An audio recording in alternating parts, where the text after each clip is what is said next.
UP TET exam के लिए English के 30 महत्वपूर्ण प्रश्नों को यहाँ पर देखेंगे। 2021 में अंग्रेजी के जो भी प्रश्न पूछे गए थे उन सभी प्रश्नों को यहाँ पर सॉल्व करेंगे। आप लोग सभी प्रश्न ध्यान से देखिए, सभी प्रश्नों का उत्तर बताने का प्रयास कीजिए। लास्ट में आप लोग अपना स्कोर जरूर बताइए कि 30 में आपका कितना स्कोर सही होता है। चलिए शुरू करते हैं। पहला प्रश्न आप सभी के सामने है, choose an appropriate conjunction for the following sentence.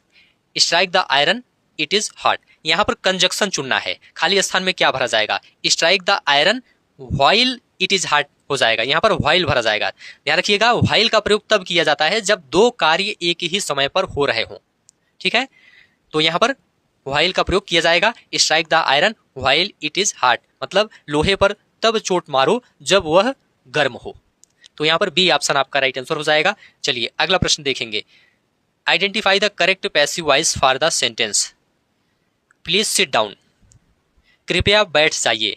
वाक्य का पैसिव वॉइस क्या होगा? इसका पैसिव वॉइस हो जाएगा you are requested to sit down. क्यों होगा? जब कोई वाक्य इंपरेटिव हो, आज्ञावाचक या प्रार्थनावाचक हो और उसमें प्लीज, जैसे कि यहाँ पर प्लीज का प्रयोग किया गया है, या काइंडली लगा हो, तो पैसिव वॉइस बनाते समय प्लीज को हटाकर वाक्य की शुरुआत यू आर रिक्वेस्टेड टू से करते हैं, प्लस वर्ब की फर्स्ट फॉर्म प्लस ऑब्जेक्ट लिखते हैं।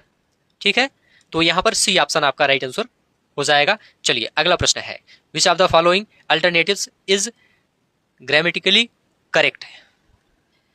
निम्नलिखित में से कौन सा विकल्प व्याकरण की दृष्टि से पूरी तरह सही है? व्याकरण की दृष्टि से पूरी तरह कौन सा विकल्प सही है? तो यहां पर देखिए, bread and milk is a wholesome food. यहां पर बी ऑप्शन राइट आंसर हो जाएगा। क्यों? देखिए दोस्तों, जब दो अलग अलग नाउन्स एंड से जुड़े हों, किससे जुड़े हों?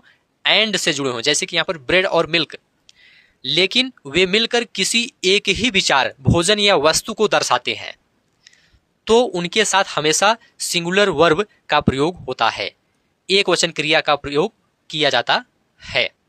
ठीक है, यहां ब्रेड एंड मिल्क, रोटी और दूध को अलग अलग नहीं बल्कि मिलाकर एक होलसम फूड, यहां पर लिखा है ना होलसम फूड, होलसम फूड मतलब संपूर्ण या पौष्टिक भोजन के रूप में देखा जा रहा है। एक भोजन होने के कारण यहां पर आर का प्रयोग नहीं किया जाएगा, आर की जगह इज का प्रयोग यहां पर सही है, तो बी ऑप्शन आपका राइट आंसर हो जाएगा। चलिए नेक्स्ट है, read the following poem and answer the question given below. यहां पर पोएम दिया गया है, इसको पढ़ करके नीचे लिखे प्रश्नों का उत्तर देना है। चलिए पोएम को पढ़ लेते हैं। He gives his hardness bells a shake to ask if there is some mistake. The only other sounds the sweep of easy wind and downy flake. The woods are lovely, dark and deep. But I have promises to keep and miles to go before I sleep and miles to go before I sleep. चलिए इस पर आधारित प्रश्न यहाँ पर पूछा गया है, What is the meaning of the word flake? Flake का क्या अर्थ है यहाँ पर पूछा गया है। इसका अर्थ है दोस्तों ए स्मॉल थिन पीस। यहां पर बी ऑप्शन राइट आंसर हो जाएगा, ए स्मॉल थिन पीस। देखिए दोस्तों, कविता की पंक्ति में ऊपर बताया गया था of easy wind and downy flake, इसमें बर्फ के गिरने की बात हो रही है, तो स्नो फ्लेक का मतलब बर्फ का टुकड़ा होता है, तो यहां पर बी ऑप्शन आपका राइट आंसर हो जाएगा। फ्लेक का सामान्य अर्थ दोस्तों किसी चीज का एक छोटा या पतला टुकड़ा। ठीक है, चलिए deep and keep our, deep and keep our, deep और कीप आपस में क्या है यहां पर पूछा गया है। तो देखिए दोस्तों, ये राइमिंग वर्ड्स हैं, सी ऑप्शन राइट आंसर हो जाएगा। राइमिंग वर्ड्स किसे कहते हैं? जिन शब्दों के अंत की ध्वनि साउंड एक जैसी होती है उन्हें राइमिंग वर्ड्स कहा जाता है या तुकांत शब्द कहा जाता है। अब यहां पर जो डीप और कीप लिखा गया है, दोनों को बोलने में अंत में ईब की एक जैसी आवाज आ रही है, इसलिए ये कविता को सुंदर बनाने वाले तुकबंदी वाले शब्द हैं, तो यहां पर राइमिंग वर्ड्स आपका राइट आंसर हो जाएगा। The use of technology to enhance the learning process is called in education. शिक्षा में सीखने की प्रक्रिया को बेहतर बनाने के लिए तकनीक या टेक्नोलॉजी के उपयोग को क्या कहा जाता है? इसे दोस्तों आईसीटी कहा जाता है। क्या कहा जाता है? आईसीटी कहा जाता है। शिक्षा के क्षेत्र में कंप्यूटर, इंटरनेट, प्रोजेक्टर आदि तकनीकों के इस्तेमाल को संक्षेप में आईसीटी कहते हैं। आईसीटी का पूरा नाम क्या है? इंफॉर्मेशन एंड कम्युनिकेशन टेक्नोलॉजी, सूचना एवं संचार प्रौद्योगिकी। जब हम पढ़ाई में डिजिटल साधनों का उपयोग करते हैं तो उसे शिक्षा में आईसीटी का उपयोग कहते हैं, इसे आप लोग ध्यान रखिएगा। The sentence John will be living for England tomorrow is in. John कल इंग्लैंड के लिए रवाना हो रहा होगा, यह वाक्य किस काल में है, किस टेंस में है? तो यह फ्यूचर कंटिन्यूअस टेंस में है। किस में है? फ्यूचर कंटिन्यूअस टेंस में है। इसका नियम क्या है, सूत्र क्या है? सबसे पहले सब्जेक्ट होता है, सब्जेक्ट प्लस विल बी या शैल बी होता है, सब्जेक्ट प्लस विल बी या शैल बी प्लस वर्ब की फर्स्ट फॉर्म में आईएनजी का प्रयोग प्लस ऑब्जेक्ट। तो यहां पर फ्यूचर कंटिन्यूअस टेंस आपका राइट आंसर हो जाएगा। चलिए नेक्स्ट है, विच of the following is a complex sentence. Complex sentence कौन सा? एक मिश्रित वाक्य यानी कॉम्प्लेक्स सेंटेंस है। तो देखिए, he reads what he likes, C option देखिए यहां पर, he reads what he likes सही हो जाएगा। एक कॉम्प्लेक्स सेंटेंस में दोस्तों एक मुख्य उपवाक्य होता है और कम से कम एक आश्रित उपवाक्य होता है जो व्हाट, हु, व्हिच, बिकॉज़ जैसे शब्दों से जुड़ा होता है। तो इस वाक्य में ही रीड्स वह पढ़ता है, मुख्य बात है, और व्हाट ही लाइक्स जो उसे पसंद है उस पर निर्भर है। तो दोनों को व्हाट से जोड़ा गया है, इसलिए यह कॉम्प्लेक्स सेंटेंस है। ठीक है। The teachers in English medium schools usually teach their students in. अंग्रेजी माध्यम के स्कूलों में शिक्षक आमतौर पर अपने छात्रों को किस विधि से पढ़ाते हैं? तो देखिए दोस्तों, द स्ट्रक्चरल मेथड आपका राइट आंसर हो जाएगा। संरचनात्मक विधि हिंदी में कहा जाता है।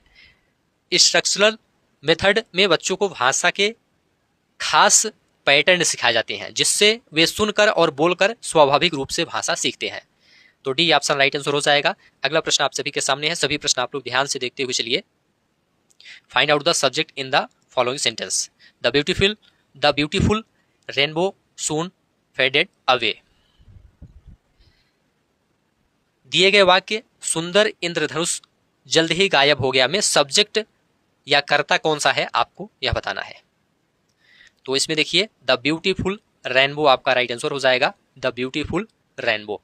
वाक्य में जिसके बारे में बात की जा रही हो या जो काम कर रहा हो वह सब्जेक्ट होता है। सब्जेक्ट में मुख्य नाउन के साथ उसकी विशेषता बताने वाले शब्द भी शामिल होते हैं।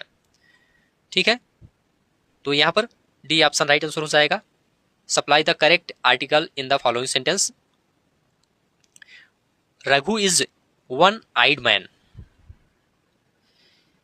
रघु एक आंख वाला आदमी है।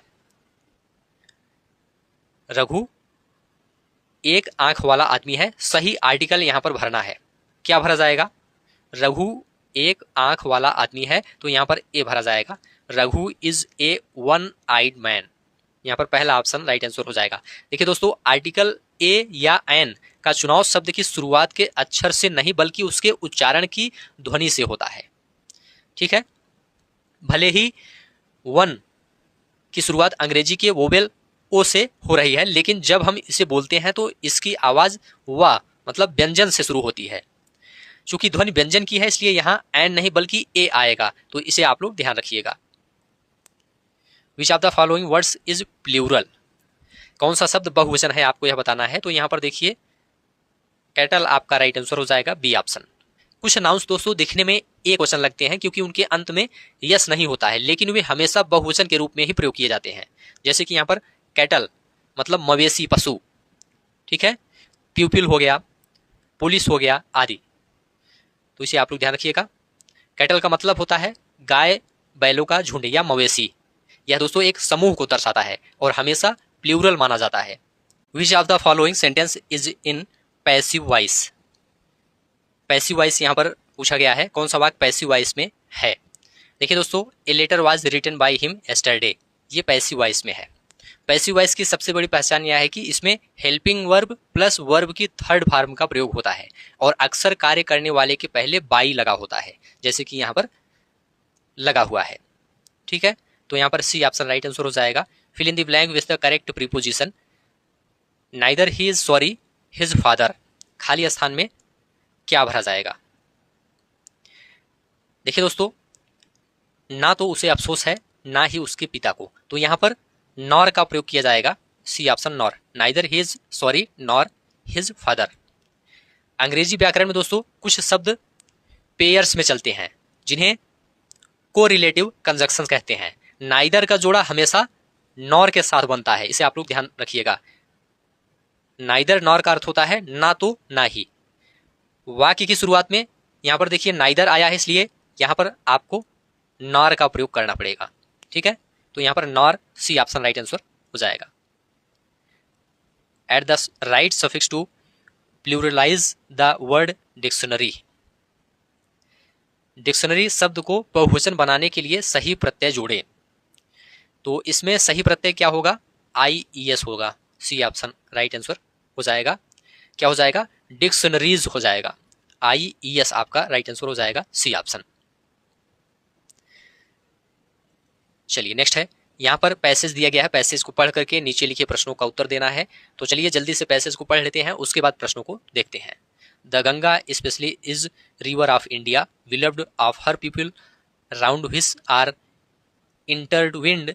intertwined her racial memories, her hopes and fears, her songs of triumph, her victories and her defeats. She has been a symbol of India's age-long culture and civilization, ever changing, ever flowing, and yet ever the same Ganga.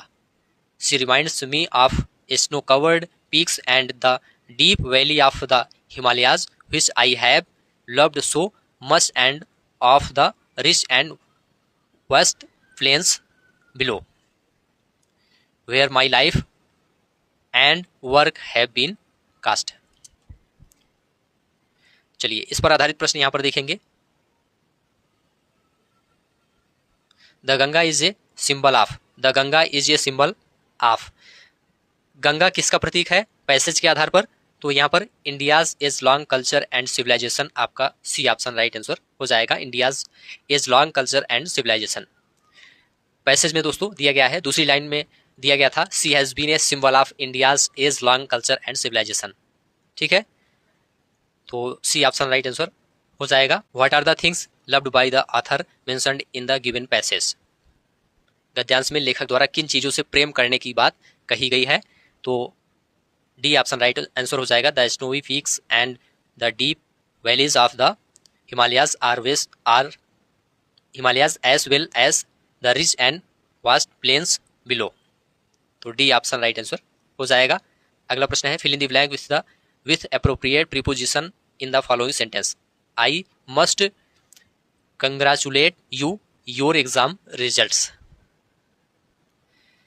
मुझे आपको आपकी परीक्षा के परिणामों, फिर आगे बधाई देनी चाहिए। बीच में क्या भरा जाएगा? तो यहां पर आन का प्रयोग किया जाएगा। आई must congratulate you on your exam results.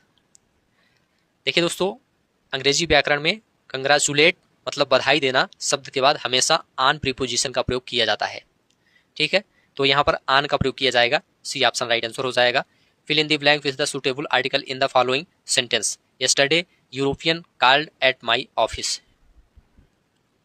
कल एक यूरोपीय व्यक्ति मेरे कार्यालय आया था। तो यहाँ पर सही आर्टिकल भरना है। सही आर्टिकल यहाँ पर क्या हो जाएगा? ए हो जाएगा। देखिए दोस्तों, आर्टिकल ए और एन का प्रयोग शब्द की शुरुआत की ध्वनि पर निर्भर करता है, जैसा कि पहले बताया गया था। ये ध्वनि व्यंजन की है तो ए का प्रयोग होता है। यूरोपियन शब्द में आप देखेंगे वोवेल्स ई से शुरू हो रहा है, लेकिन जब हम इसे बोलते हैं तो हिंदी में यू की ध्वनि निकलती है। तो व्यंजन ध्वनि होने के कारण यहां एन नहीं बल्कि ए भरा जाएगा।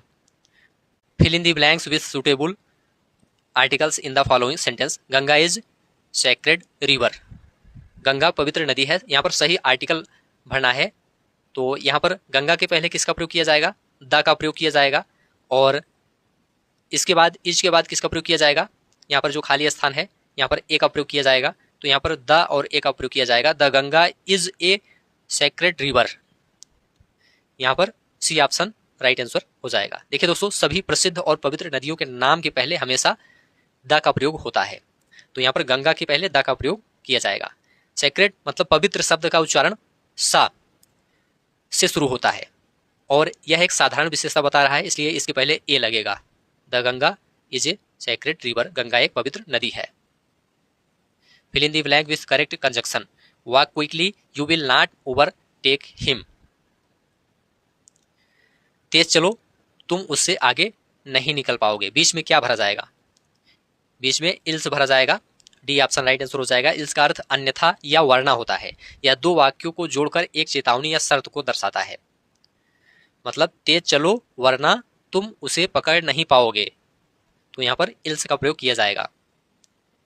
Fill in the blanks with the correct article.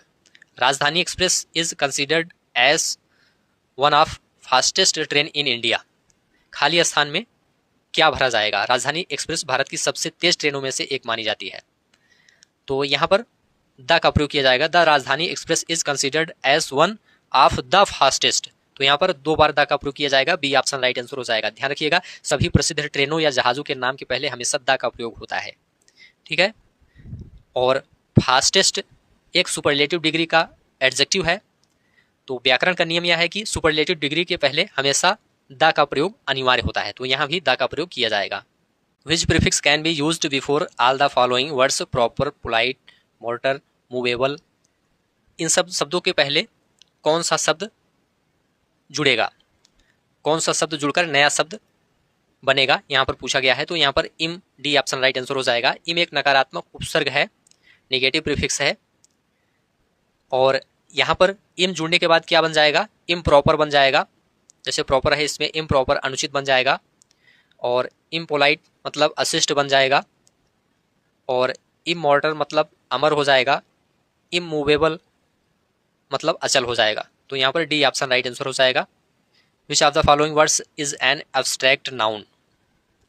कौन सा शब्द भाववाचक संज्ञा है? तो यहाँ पर देखिए, ह्यूमैनिटी ये क्या है? एब्स्ट्रैक्ट नाउन है, भाववाचक संज्ञा है। भाववाचक संज्ञा वह होती है जिसे हम छू या देख नहीं सकते, केवल महसूस कर सकते हैं, जैसे गुण हो गया, भाव हो गया, अवस्था या विचार हो गया, ठीक है। चलिए, plural of maximum is. Plural of maximum is, maximum मतलब अधिकतम शब्द का बहुवचन प्लूरल क्या होगा? तो इसका मैक्सिमा हो जाएगा, पहला ऑप्शन मैक्सिमा, ठीक है। यहां पर ए ऑप्शन राइट आंसर हो जाएगा। Add the right suffix to pluralize the word memento. Memento स्मृति चिन्ह शब्द का बहुवचन बनाने के लिए सही प्रत्यय यहां पर चुनना है, तो यहां पर ईएस सही प्रत्यय यहां पर लगेगा, ठीक है। तो मेमेंटोज यहां पर हो जाएगा सी ऑप्शन। नेक्स्ट है, सभी प्रश्न आप लोग ध्यान से देखते हुए चलिए। Identify the gender of the word czarina. Identify the gender of the word czarina. Czarina शब्द का लिंग या जेंडर यहां पर पहचानना है। इसमें कौन सा जेंडर है? तो यह दोस्तों फेमिनाइन जेंडर है, यहां पर ए ऑप्शन राइट आंसर हो जाएगा, ठीक है। चलिए, fill in the blank with the appropriate preposition. The coolie carried a suitcase his head. कुली ने सूटकेस अपने सिर उठाया हुआ था। बीच में क्या भरा जाएगा? ऑन भरा जाएगा। The coolie carried a suitcase on his head. देखिए दोस्तों, जब कोई वस्तु किसी दूसरी वस्तु की सतह के ऊपर हो और उसे छू रही हो, तो ऊपर के स्थान को दर्शाने के लिए प्रीपोजिशन ऑन का प्रयोग किया जाता है, तो यहां पर ऑन का प्रयोग किया जाएगा। Which of the following word is plural? कौन सा शब्द बहुवचन है यहां पर बताना है। तो देखिए दोस्तों, एलुमिनी, एलुमनी, यहां पर डी ऑप्शन राइट आंसर हो जाएगा, ठीक है। यह क्या है? बहुवचन है। एलुमनी, एलुमनी का मतलब होता है किसी स्कूल या कॉलेज के पूर्व छात्र, ठीक है। तो यहां पर किसी स्कूल या कॉलेज के पूर्व छात्र मतलब बहुत सारे छात्र, तो यहां पर एलुमनी क्या है? ये प्लूरल है। डी ऑप्शन आपका राइट आंसर हो जाएगा। तो ठीक है दोस्तों, आज की इस क्लास को यहीं पर समाप्त करते हैं। आप लोग जल्दी से कमेंट करके बताइए आपका कितना स्कोर यहाँ पर सही हुआ है। उम्मीद है यह क्लास आपको अच्छा लगा है। अच्छा लगा है तो चैनल को सब्सक्राइब कीजिए, दोस्तों शेयर कीजिए और कमेंट में लिखकर जरूर बताइए। इस क्लास को देखने के लिए आप सभी का बहुत बहुत धन्यवाद।